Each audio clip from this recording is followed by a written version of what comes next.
I am Beto, and you're watching Modern Immigrant. Welcome, everybody, to a new episode of Modern Immigrant. Happy New Year. Welcome to our first episode of the year. I cannot wait to start sharing many more episodes and stories this year with all of you. Thank you so much for all the support and for always being there, ready to listen and to learn from a new story.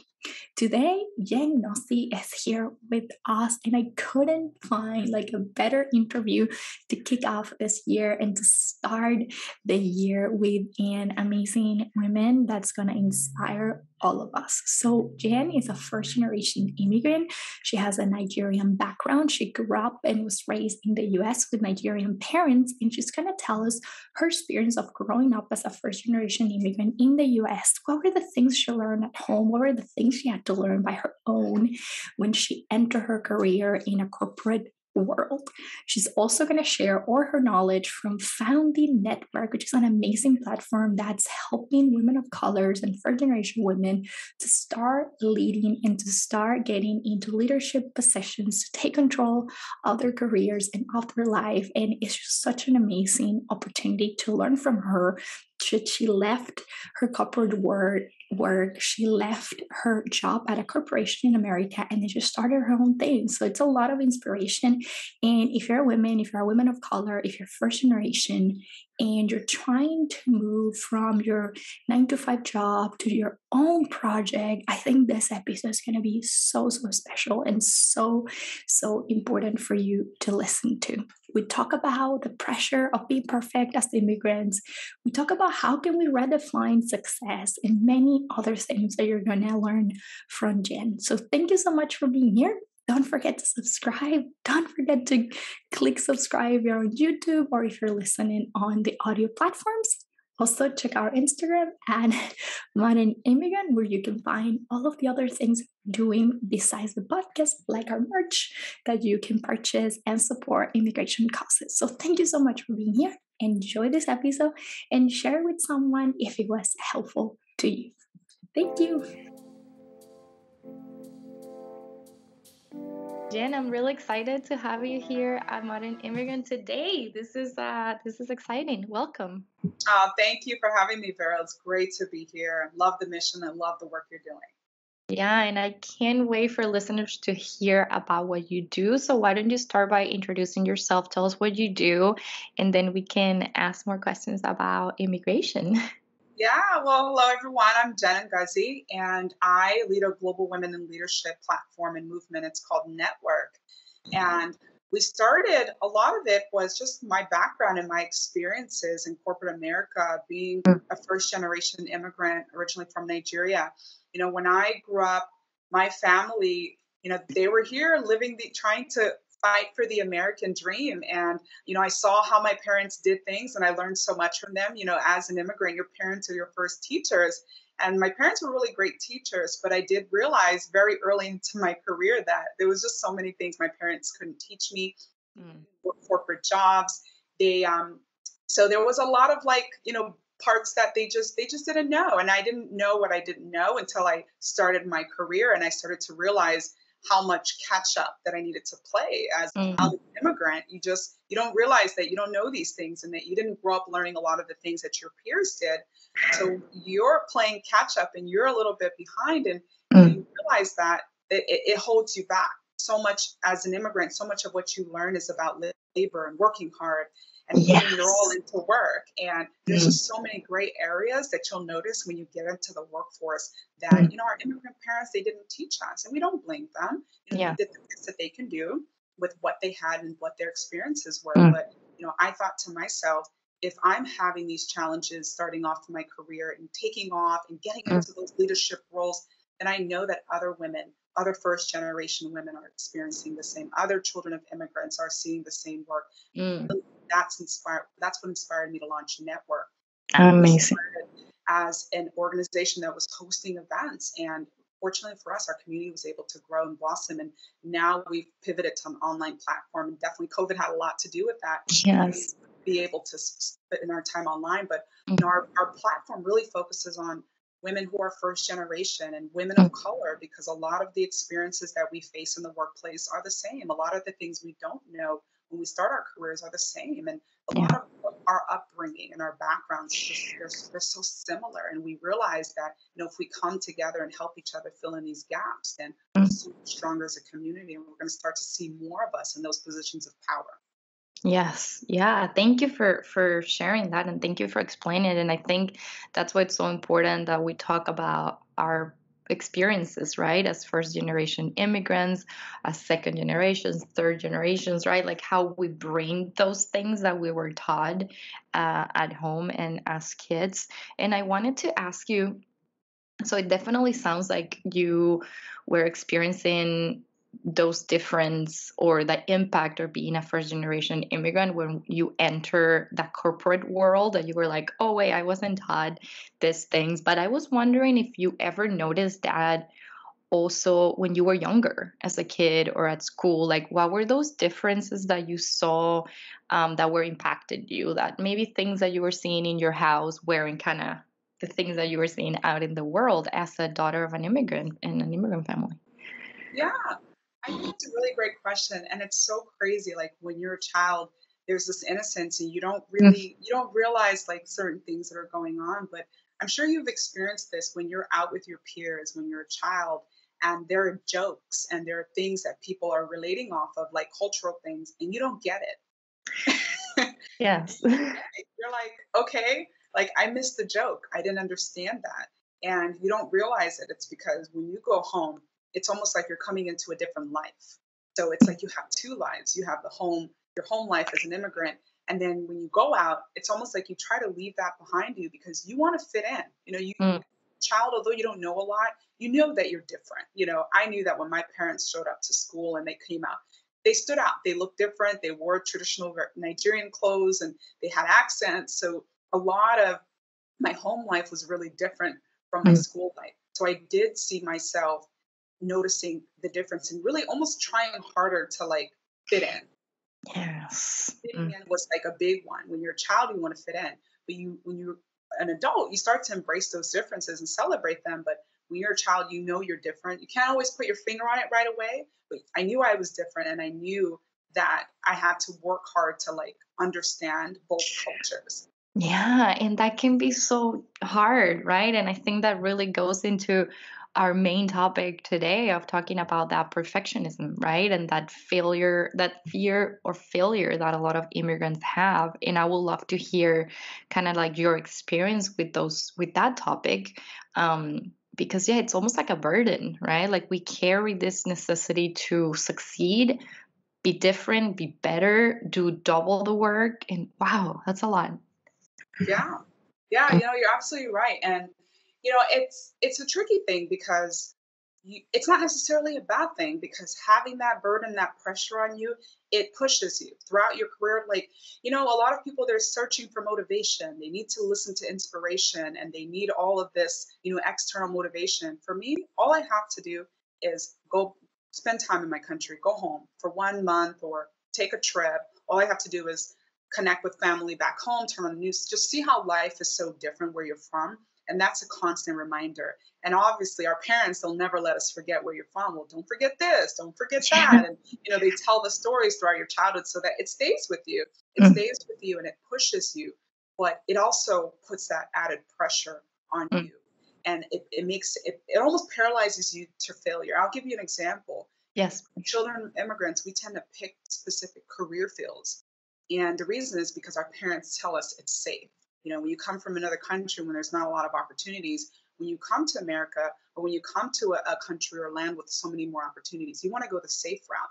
So Mhm, we're more likely to not take risk and venture out into creative spaces or spaces that are not so traditional or that mhm. are not like carved out path for us. So that's one way that we'll put a lot of pressure on ourselves. And Yes. I myself, I'll tell you, I was guilty of this. Being a child of immigrant, I grew Mm. up into the arts and the creative spaces. And I Yes. love that type of work. I've always been a dancer. I've always had this creative side, but I also had that guilt of knowing that, well, these creative spaces are not traditionally known for stability, right? Mm. I have a community behind me. I have family back home in Nigeria that are rooting for me. and they're hoping to see me succeed so that one day I can come back and I can support them and I can help out our community and give back Wow. ultimately.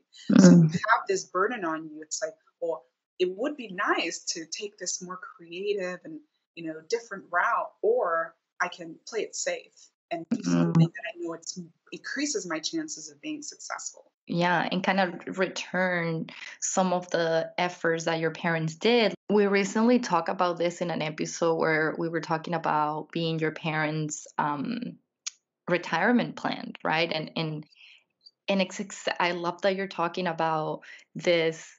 Okay, I'm grateful for what my parents did, but what do I do with this desire I have to pursue a career that's a little risky or a little more risky than other traditional ones? And I wonder, what do you ended up doing? Because I know you're doing something that's amazing. You started your own platform. So how was that process to kind of define that battle of continuing on a more safe space and career or risking? Yeah, yeah, and I think I think it's a really great question because I talk to immigrants all the time, especially children of immigrants, and one of the things that's, well, I'm creative and I have this passion, but how do I balance it? And I'll tell Mm, you my path. I ended up taking a very traditional route coming out of college. So I went to go work for corporations and I focused on creating a career in human resources and then venturing off into the consulting space. So that stability, it was good for me. I learned how businesses work, I learned how they operate, but then I also have that creative itch, mm, right? It never leaves you. When you're a creative person, it never goes away. And I knew that I could not live with myself if I mm, didn't give myself that creative outlet. But the one thing I did that I think others can probably learn from is I was patient, right? I was patient with the process. I focused on really establishing a safety net by having a career that will give me a lot of experiences. mm, Working in consulting, it really did help me to see a lot. I was able to travel the country and I was able to teach and I was able to help people figure out their problems, and really that gave me the foundation for how businesses run, how mm, to use your gifts and your skills to support other people. So it made that segue to launching my own platform and running my own creative business. It made mm. it a smoother one. Why? Because I had connections, I had experiences, I Yes. had a little bit more. I had a lot more confidence being in a creative in a space that was a larger space where I was exposed to more. I was able to brush up on a lot of those skills that unfortunately we don't always graduate college with, like being a decent speaker, being able to network, Mm, being able to advocate for myself, being able to build relationships. That security of taking that traditional 9 to 5 path, that gave me those skills I that I was love able that. to learn. I used that as my playground so that when I Mm, launched my own business, and I'd have a lot more going, a lot more experience, a lot more mm, confidence putting myself out there, my own platform out there. So that's one thing I'd recommend is be patient. If you're someone with a creative yes. space, creative mind, and you Mm, want to do something, you're not where you want to be, take advantage of where you are now. Take advantage if you have a nine to mm, five job, if you're interning, use those experiences, but never mm. let go of that creative passion because it will eat you up. I literally would come home and daydream about doing creative work after a long day at work. And Right. it got to the point where that passion and then also being just frustrated with my Mm. current situation and just not seeing a lot of women that looked like me in the leadership roles that I wanted to be in. It was very discouraging. So that is really what inspired me to get out there and finally create my own platform after a few years in the workspace. It's almost like I love what you're saying because it's almost like going through that route that was the more traditional one, the one that also comes with the pressure of being a first generation immigrant, gave you also an amazing platform, an amazing base, let's say a foundation that even though it wasn't perfect, right? And it had a lot of challenges, it definitely gave you the even more creativity and even more desire to pursue your dreams and to start your own thing. So it's almost like telling people with your example that we're really not wasting our time when we're feeling like we're stuck in a place, right? We can take something positive out of that situation. Exactly. And the number one thing is just to have a plan for yourself. Even if that plan doesn't involve being in your dream space, have Mm, that plan. Like if you're not where you want to be, like never look at that as like your final destination. I knew in the back of my mind, even my years in consulting, I knew I wasn't where I wanted to be. It was mm, very obvious. But I used that as a time to build up my leadership skills, build up my platform, build up my experiences. And then I kept working on it on the side. I worked on NetWerk for years while I was still in my full time job. And Wow. it takes time management, it takes Mm, focus. But I also knew that what I was building was needed.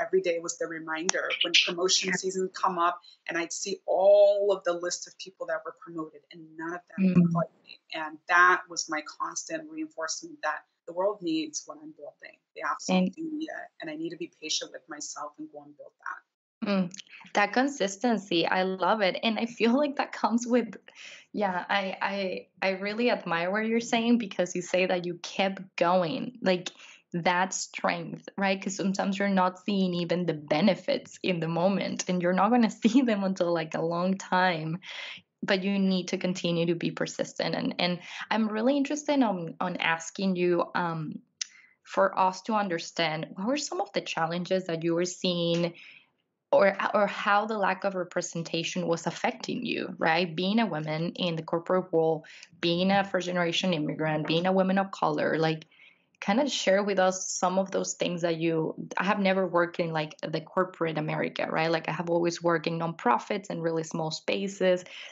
where they give, a lot of value to diversity. So I have feel really lucky to be in those spaces. um, but yeah, I also want to hear like your that side of that story in your case. How does that look like?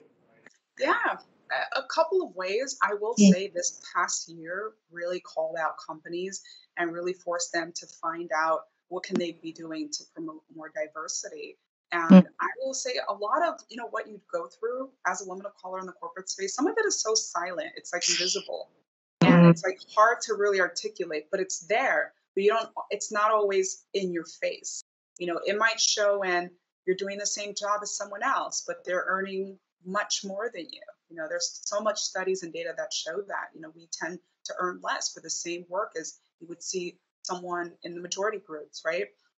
So mm, it reflects in that. It reflects in being kind of like left out of these informal networks. And for me, the term network, the name was thought of really carefully. And a lot of it just came from like just noticing that you almost need to be like invited or you needed to like have you need to be welcomed into certain of these spaces. And there's spaces in the corporate space that you don't even know exist, but they're there. And these are the spaces where people are making decisions together. mm. They're deciding who's going to be the next chief of this and the Yeah. next lead here. There's these quiet underground hidden spaces that oftentimes women of color we don't have access to.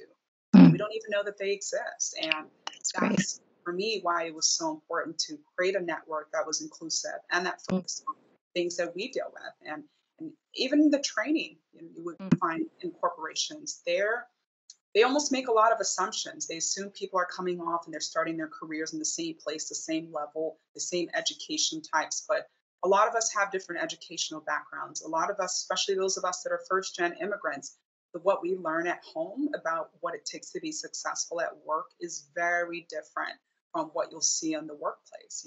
We're mm, always taught that our immigrant parents are like, work hard, come to America, you work hard, you put your head down. You think that if you're going to do that, it's like an instant recipe for success. And I saw how, those people that were in those underground networks that I was just talking about, how they can move up way quicker with half of the effort. And why is that? Because they're taught certain things that we're just not taught in immigrant homes when it comes to what it takes to be a leader and to succeed.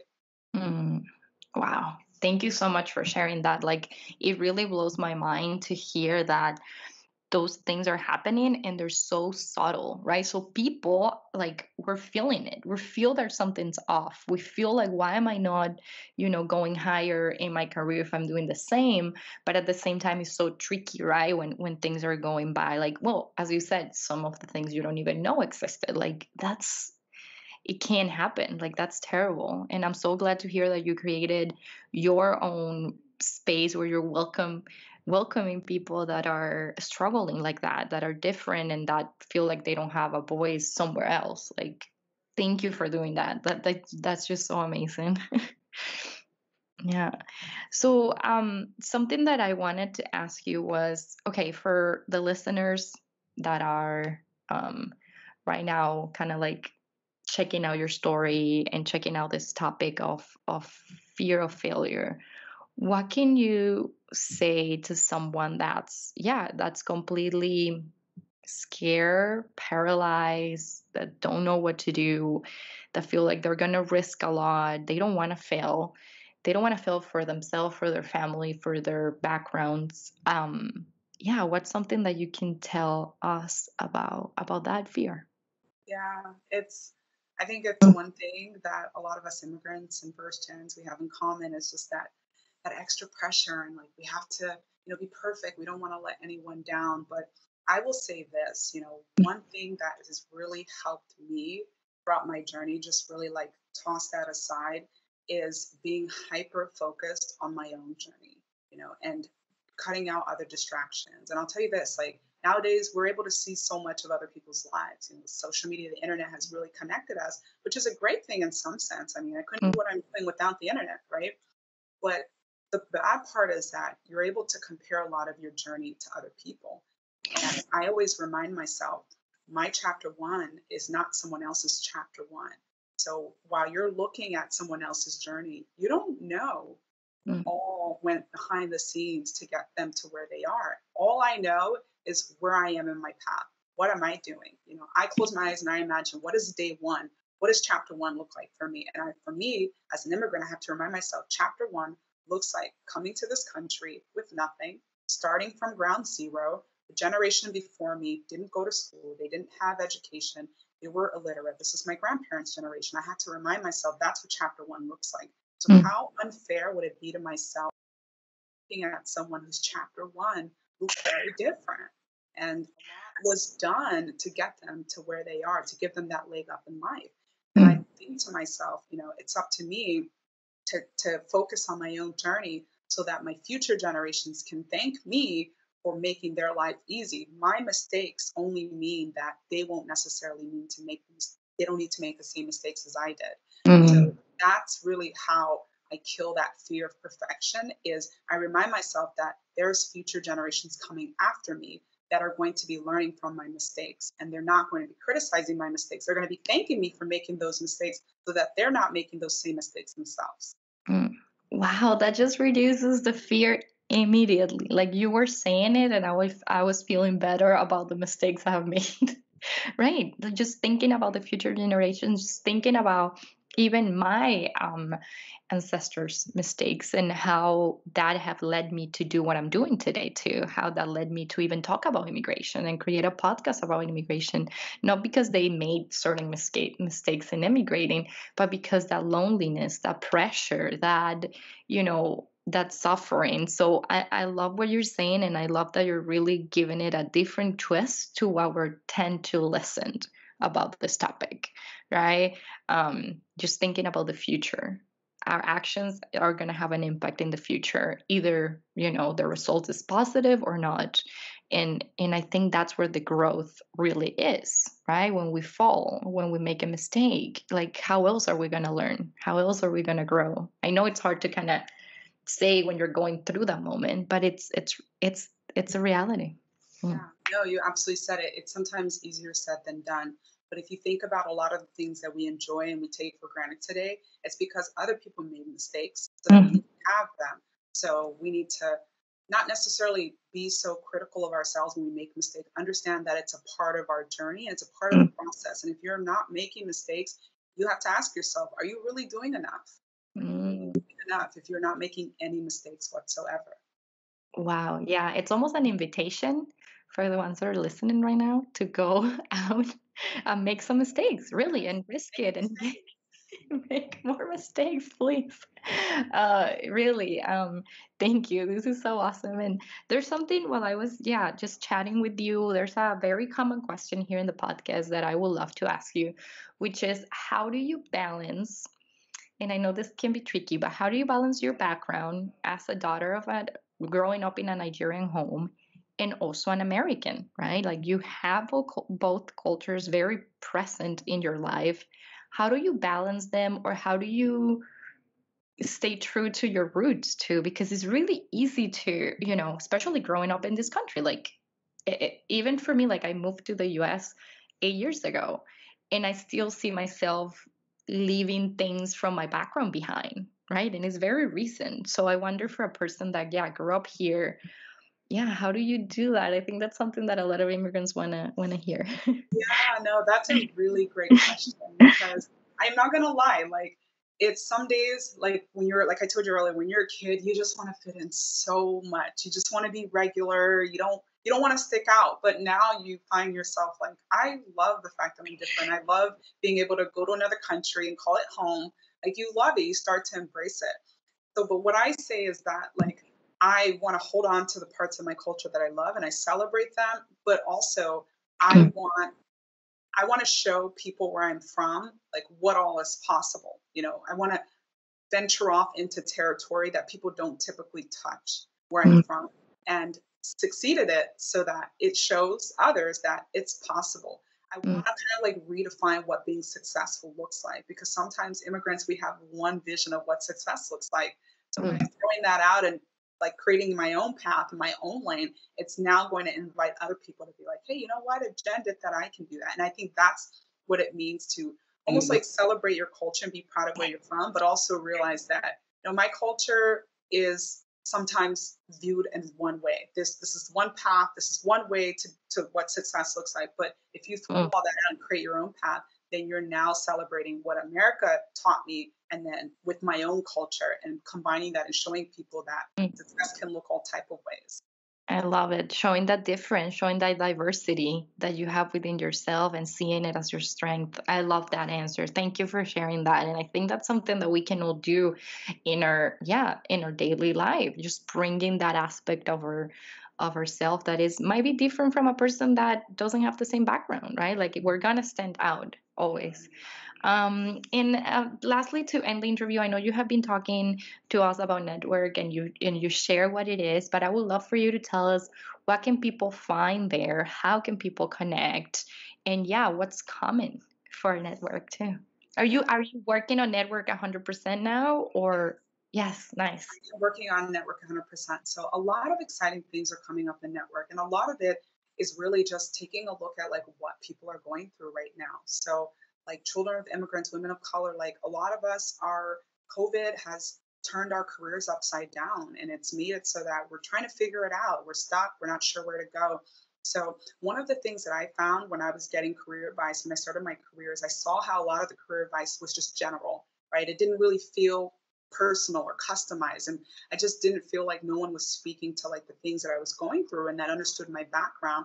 So one thing we're doing at NetWerk is really focusing on making sure that our community and what we offer and the programs that we're rolling out really speak to what we're dealing with as women, because there's a lot of resources out there, there's a lot of things, but unfortunately one thing I found is that these things really don't speak to me. So we have courses and we have different resources like ebooks that people can take advantage of depending on where they are in their career and their journey. We are launching a course for career changers and job seekers that are coming up really soon. And That's this is really exciting. customized to like what people are dealing with that are children of immigrants. If you're going through a job search or a career search and you're undocumented, that's one of the things that we're going to be focusing on. If you have a criminal record, if you're someone who has no experience or is dealing with any kind of disability or something, how to like go about that job search and take advantage of a lot of the things that school sometimes unfortunately may not teach you, or you may not be able to find so easily through your family and your own network. So we're trying to bring that and fill in that gap so that we see more women like us in leadership roles.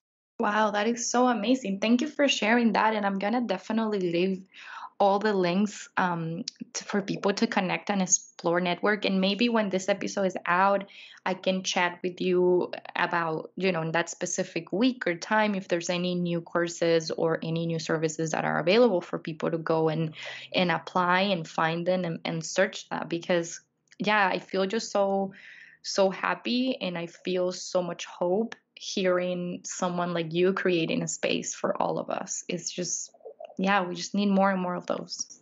I appreciate that. Thank you. This has Yeah. been great. That is so awesome. When did you make the full-time leap to work at NetWerk? Was this because of the pandemic or it happened before? Yeah, it's well, I've started working on it before. I knew that Yeah. eventually I would, but I would say around the pandemic time is when I decided to go full force and focus on relaunching our platform to make it a digital platform, not versus just a live platform. That's so awesome. That's so cool. Where can people find you on Instagram or your website? Even though I'm gonna leave it in the link, I would love for you to share it too. Yeah, our website is networkmovement.com. So that's NETWERK movement.com. We're also on Pinterest. We're on Instagram at Network Movement. If you want to connect with me personally, I'm on Instagram at Jen Ngozi, and I'm also on LinkedIn at Jen Ngozi. And that's JenNgozi. Awesome. That's so exciting. Thank you so much one more time, Jen. I think, yeah, I'm really glad that we were able to make this interview happen and that we met each other virtually because I think we need to start getting, yeah, together and bring all this work out to the world. So thank you so much one more time. Absolutely. Thank you for having me.